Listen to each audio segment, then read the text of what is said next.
Guillermo, buenas noches. ¿Qué decís, Pablo? ¿Cómo te va? Muy buenas noches. Va a ser interesante, esto seguramente va a quedar desarrollado en los próximos días, ver cuál va a ser la relación que tendrá la próxima gestión, sea cual fuere, con la Universidad Nacional de Río Cuarto. Porque ha sido de pendular esa relación de acercamiento, alejamiento, de proyectos comunes. Nunca fue de Estado de ambas partes, en el sentido que más allá de los gobiernos de turno, universidad y municipio tuvieran un proyecto común para complementarse en pos de la ciudad. Ojalá que llegue, y lo digo en atención de la columna de hoy, que va a estar relacionada con la cuestión universitaria y sobre todo las universidades públicas, y sobre todo venimos de una protesta de una semana, mañana se definirá si aceptan la oferta salarial o no, y si continúa el reclamo de los docentes. Lo cierto es que hay una doble vía de protesta, el salario básicamente de los docentes y por otra parte el desfasaje presupuestario, dado que en el presupuesto ya votado el año anterior para el año 2016 hubo un 30% de aumento, pero los universitarios aseguran que aún así, con ese aumento no alcanza para el desarrollo de las actividades mínimas en atención de los aumentos que se ha generado en las tarifas y también la devaluación, que impacta mucho en los insumos básicos importados que se necesita para investigar en las universidades.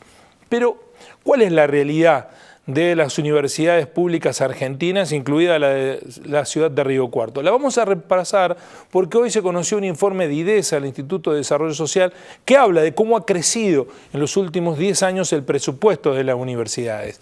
En nuestro país hay 47 universidades y 7 institutos universitarios que dependen de fondos públicos que aporta el Estado para su funcionamiento y que albergan a 1,5 millones de estudiantes universitarios.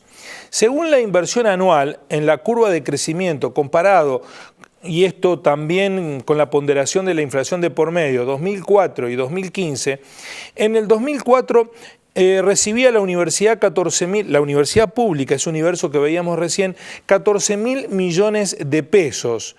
En el 2015, insisto con esto es corregido con datos de inflación, se definió que reciba la universidad 50.000 millones de pesos. Este presupuesto de 50.000 millones de pesos es el presupuesto que no alcanza para el funcionamiento básico, según lo denuncian los propios universitarios. En el 2004 había 63.000 alumnos egresados, es decir, recibidos. Pasó al 2015 a 82.000. El presupuesto aumentó 260%, la cantidad de egresados entre el 2004 y el 2015 aumentó un 30%. ¿Cuál ha sido la inversión en esa década por egresado? En el 2004, el Estado Nacional, para que un argentino iniciase una carrera y la terminase con el título en la mano, invertía 220.000 pesos en todo ese proceso. Mientras que en el 2015, con el aumento del 180%, ese valor subió a 611.000 pesos. Es decir, que al Estado nos cuesta, porque somos nosotros, cada egresado 611.000 pesos. Según el informe de IDESA, se triplicó el costo por egresado universitario en una década. Y esto está en la médula, en el eje de la discusión. Porque desde los 80, recordemos que aquí se acuñó la célebre frase de Alfonsín, los nenes de papá. En los 90, sobre todo con la concepción neoliberal que Menem tenía de la universidad. También en el 2000, recuerdan ustedes, el recorte presupuestario que anunció y después no pudo aplicar y se tuvo que ir como ministro López Murphy. Y también durante la época del kirchnerismo, donde pese a esta mejora en los presupuestos también hubo mucha protesta, siempre la discusión, el eje, estaba ligado a considerar a la universidad no como una inversión, sino como un gasto. Y esto es lo que los universitarios tienen que revertir, más allá en la legitimidad del reclamo, en que se busque y se mantenga a la universidad pública.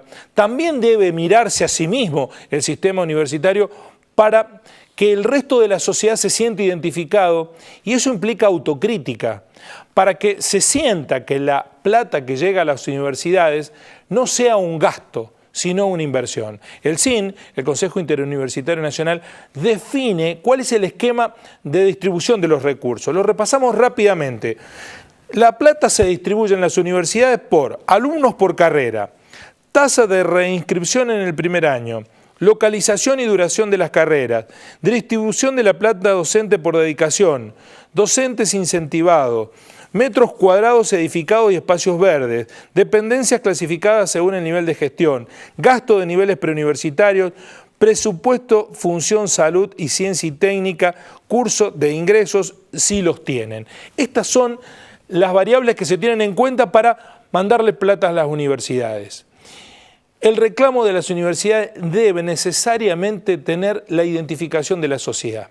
Y para que la sociedad sienta que ese reclamo le es propio, hace falta que los universitarios, de frente a la sociedad, hagan su propia autocrítica. También de saber si estos recursos que han llegado a lo largo de los últimos años fueron bien empleados, si fueron inversión plena o si allí hubo mucho gasto. Y cuando la universidad es un gasto, le da el argumento a aquellos que no quieren la universidad pública. Terminan siendo funcionales a los que quieren limitar los presupuestos universitarios. Pero para eso, la propia universidad debe asimismo autocriticarse, como reclama el informe de IDESA. Y si se autocritica, va a encontrar solidaridades que hoy no encuentra a la hora de su reclamo. Así son las cosas. Gracias, Guillermo. Buenas noches. Muy buenas noches. Cuando quiero sentirme bien.